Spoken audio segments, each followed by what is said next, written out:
पढ़ेंगे पाठ 4। हमारे पाठ का नाम है जय गंगे। पाठ परिचय। आस्था और विश्वास ज्ञान से पैदा होते हैं, बिना विचारे किसी बात का अनुसरण है।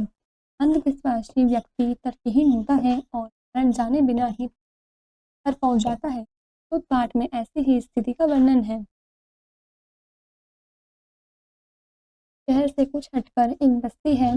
वहाँ केवल छोटी मोटी फैक्ट्रियों में काम करने वाले मजदूर, रेलवे कूली और ऐसे ही लोग रहते हैं।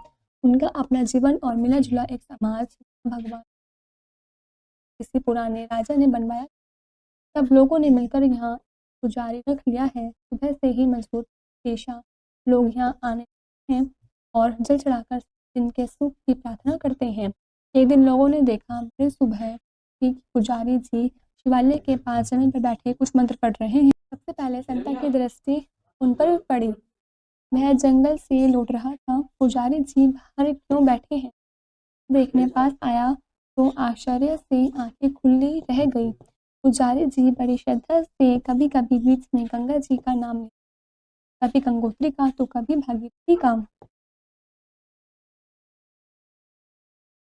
उनके पास की जमीन में से पानी की कोई उंगली भर मोटी धार निकलकर बस्ती की रेत में एक और बही। संता उल्टे पांव दौड़ा। सारी बस्ती में यह समाचार जल की आग की तरह फैल गया कि मंदिर के पास माई प्रकट आदमियों के झुंड के झुंड देखने चले। लोगों को विश्वास नहीं होता था, पर देखा तो सच ही धारा मंद मंथर गति से बही जा रही थी। अब वह 2 उंगली के बराबर मोटी होती जा रही थी। पुजारी जी श्रद्धा भाव से झुक झुक कर प्रणाम करते। लोगों की आंखों से आंसू निकल आए। लोग हाथ जोड़कर खड़े थे, कोई दंडवत करता, कोई प्रणाम।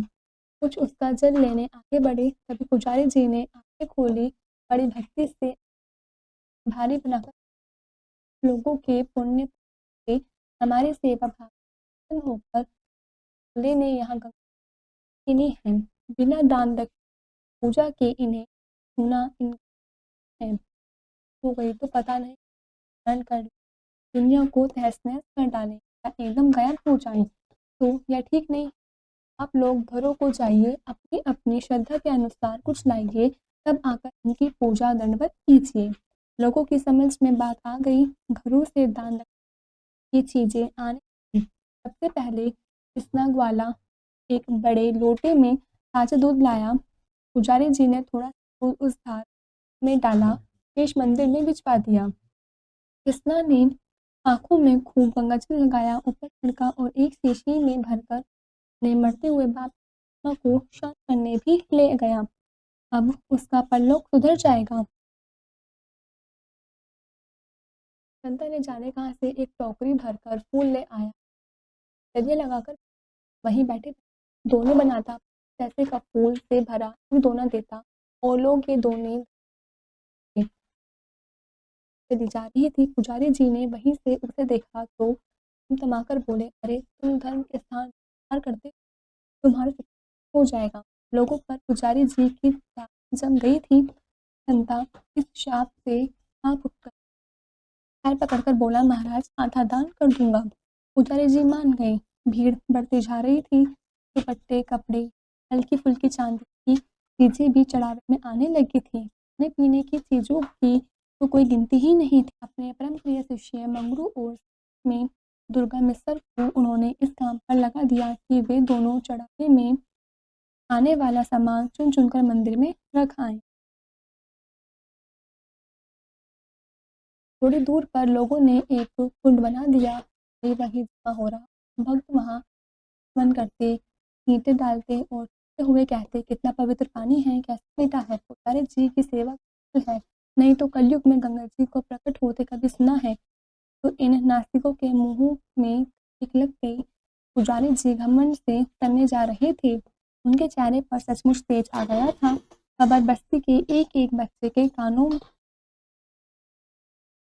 मुखों से होती हुई बाहर भी फैल फूट रही थी। बड़ा हो गया। भोला पंसारी अपने यहाँ की अगरबत्तियाँ, धूपबत्ती और पूजन हवन की दूसरी सामग्री कपड़ा बिछाकर 9 बजते बजते धार कि पुजारी जी पर एक बड़ी सी छतरी लग गई। भीड़ ने वह मैदान ढक लिया। अब दुपट्टा ओढ़े, चंदन लगाए, मालाएं डाली, पुजारी जी बड़ी रहे थे। लोग उनके चरण छूते, प्रसाद लेते और भेंट चढ़ाते। दोपहर के 12 बजते तो सारे शहर और आस में हल्का उस बस्ती में जैसे कुंभ का मेला लगा था और भीड़ थी कि बढ़ती ही चली जा रही थी। चारों तरफ पहल और कोलाहल था। जिसे देखो वही गंगा जी की बातें करता। भिखारियों और भूखों की तो जैसे मंडी ही लग गई थी। पुजारी जी चढ़े हुए पैसों को लोटे में रखवाते, फूल लदवा देते। न जाने ऐसे कितने लोटे पुजारी जी की तेज और अपनी आंखों के नीचे फूल के पहाड़ से ढेर में थे। चंदन लगाने वालों की एक अलग लाइन थी। धारा अब कलाई के बराबर मोटी हो चुकी थी। जिधर देखो उधर ही जय गंगे की आवाज़ों के साथ गंगा माई की जय जयकार में गूंज रही थी। जहाँ धारा की उस जगह की भीड़ इतनी बढ़ गई थी कि लोग हिल तक नहीं पाते थे। फिर भी भक्तों के जगते चले आ रहे थे। 5 बजे तक मेले का रूप ऐसा हो गया जैसे पहले से तय किया गया मेला हो और यहाँ हर साल लगता हो। हर एक ने अपने अपने काम और जगह तय कर ली थी। भीड़ की संख्या उस छोटी सी जगह में 30,000 तक पहुंच गई थी और यहाँ की थोड़ी ही देर में 1 लाख हो जाएगी। भीड़ में धक्के खाता, रुकता चलता से उस मंदिर के पास तक पहुंच पाया। उसमें उदाले और तरह हुए थे और 4 आदमी देते हुए उससे आगे बढ़ा रहे थे। आगे खतून पहने एक आदमी चिल्लाया, सब भीड़ को हटाता जाता। जब वह मंदिर के पास जमा भारी भीड़ को हटाने लगा तो कुछ भक्तों से देखा नहीं गया। एक भक्त भड़ककर बोला, वहाँ तिल रखने को तो जगह नहीं, तुम अपना ठेला कहाँ घुसा लिए जा रहे हो? ठेले का वहाँ क्या होगा? कई कंठ एक साथ नाराज होकर बोले। वह आदमी भी बुरी तरह झुलसा उठा था। उसके सारे कपड़े भीड़ में दबकर खराब हो गए थे। उसने डांटकर कहा, क्या तमाशा लगा रखा है? नल की लाइन टूट गई है, सारा पानी बहा जा रहा है, इसे ठीक करना होगा तो यहाँ से, नहीं तो पुलिस बुलाई जाएगी। लोग एक दूसरे को मुंह फाड़े देखने लगे, लेकिन भीड़ की गंगा में भय रुकने का नाम ही नहीं लेती थी और हर सड़क गली में बह बहकर यही चली आ रही थी। मेले में गूंज रहा, गंगा माई